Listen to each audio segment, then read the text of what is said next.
Abangan po the event, Pacquiao versus Clottey dito po sa GMA 7. Umaga ng Linggo, March 14 na po yan. Galing. Para talagang boxing ang politics, di ba? May mga politiko, bugbog sarado na nga di ba? Round 1 pa lang. Ayan di ba? Correct. Merong mga magkalaban talaga, di ba? Heavyweight. May heavyweight, may mga lightweight, yung mga nasa tail end ng survey. Di ba? Kaya parang ano yan, parang boxing ang politika. Yan. Naku, pero ito na kaya talaga yung huling laban niya. Kasi hanggang ngayon, nangaasar pa rin si Floyd Mayweather Talagang hinahamon pa rin siya Sabi raw ni Pacquiao na hindi naman niya aantayin si Floyd Mayweather, di ba? Hindi daw. Ay nga pala, winarningan si Pacquiao ha. Dapat ingatan daw niya kasi si Clottey daw pala. May reputasyon na nang-headbutt. Tsaka medyo low blow daw. So, good luck na lang sa Huwag naman din sanang mangagat, no? Tulad di tayo. Okay naman, kaya matigas naman ang ulo ni Manny Pacquiao. Kaya kahit ma-headbutt siya, kaya niya. Aral naman siya. At sa ibang balita naman, sa mga sawa na, kasi hindi sawa, kasi sawa, sa mga out of town na bakasyon, at gusto naman mag-out of the country, sawa, hindi ahas. May paabiso po sa inyo ang Department of Foreign Affairs. Iwasan muna ang Thailand ngayong darating na weekend. Bakit? Sa inilabas na travel advisory ng kagawaran, pinapayuhan ito ang lahat ng Pilipino na huwag muna magbiyahe sa Thailand kung hindi naman kinakailangan. Lalo na sa kabisera nito, ang Bangkok. Lalo kasing umiinit ang tensyong politikal doon kasunod ng hatol na bawiin ng mga yaman ng pinatalsik nilang Prime Minister na si Thaksin Shinawatra. Katunayan sa Biyernes, may malawakang kilos-protesta naman ang mga taga-suporta ng dating Prime Minister. Pinag-iingat naman ang mga Pinoy na naninirahan o nagkatrabaho sa Thailand. Marami tayo dyan. Pero yung mga gustong mag-rally, pwede kayo pumunta dyan sa Thailand. Doon na lang. You're welcome there. International. Meron kayong dagdag dyan, racket. At para sa umating pong balita ngayong umaga, narito na ang ating aksyon. Balita!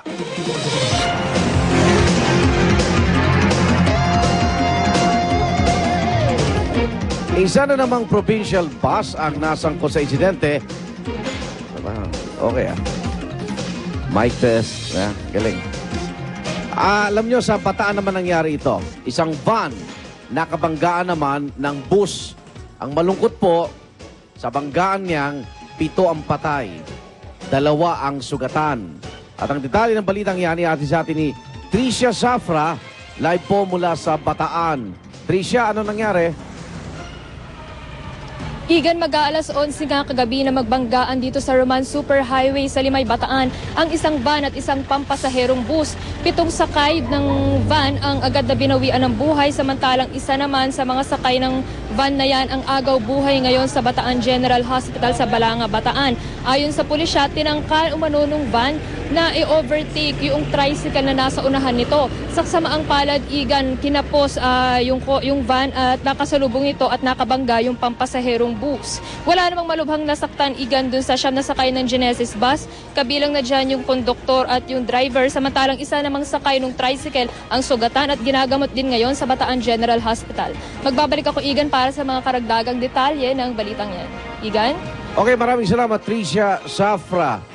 Samantala sa gitna ng pagunita sa Fire Prevention Month, mga Igan, ilang insidente po ng sunog ang naganap pa rin kahapon. Alas 11 ng umaga nang masunog po ang 8 commercial building sa Barrio Balon Bato sa Quirino Highway sa Quezon City.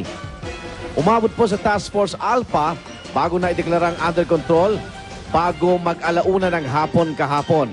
Samantala nagkasunog din sa residential area sa Leverisa Street sa Malate, Maynila, bandang alas 3 ng hapon. Kahapon din po yan, tumagal naman hanggang alas 4 ng hapon. Sa gabi, naku, may humabol ding sunog.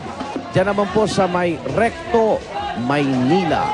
Ingat po, ngayon po ay Fire Prevention Month, pero kaya nga pinapaalala, konting ingat po tayo dahil mahirap po tayong ngayon masunugan, no? Di ba? Pinaghirapan nyo yan, yung puhunan nyo dyan, tapos biglang-bigla sa isang iglap, naabong lahat. Ingat ho kayo. Usually kasi negligence lang talaga, di ba? Kapabayaan. So double check bago lahat matulog. Oo. Samantala, sikat na sikat nga rito sa Pilipinas ang sports na basketball. Talaga? Oo naman. Boxing.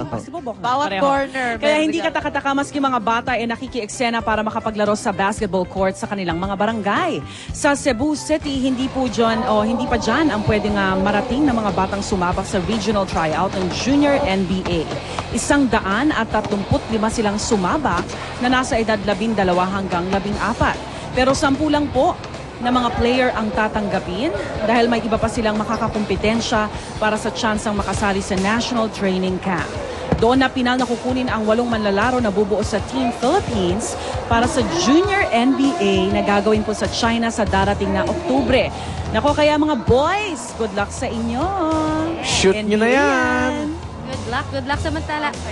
Ito naman po ang ating good news sa pinarangalan ng ating kabarkadang si Maring Winnie Monsod kasama ng iba pang awardees sa selebrasyon ng Women Entrepreneurship Summit.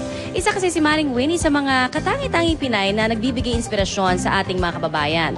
Mismong si Pangulong Gloria Macapagal Arroyo ang nagabot ng parangal kasama ni Joey Concepcion ng Go Negosyo Foundation at Philippine Commission on Women.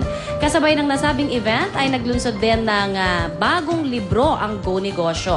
Laman nito ang may 100 kwento ng mga kababayan nating nalabanan ang kahirapan sa pamamagitan ng pagnenegosyo. Congrats, Maring Winnie. Mamaya makasama natin si Maring Winnie. Eto naman, good news din ng ilan sa mga hot showbiz news natin ngayon. Buena mano, syempre ang tampuhang Chris Aquino at Rufa Gutierrez na nauwi sa Batian. Tuluyan na kasi pinatawad ni Rufa si Chris sa komentong kinasama niya ng loob. At ang naging daan sa pagabating yan, magugulat kayo. Mamaya ikukwento namin kung sino. Parehong magulat Ayan. namin. At later din, moving on from the beauties to another beauty.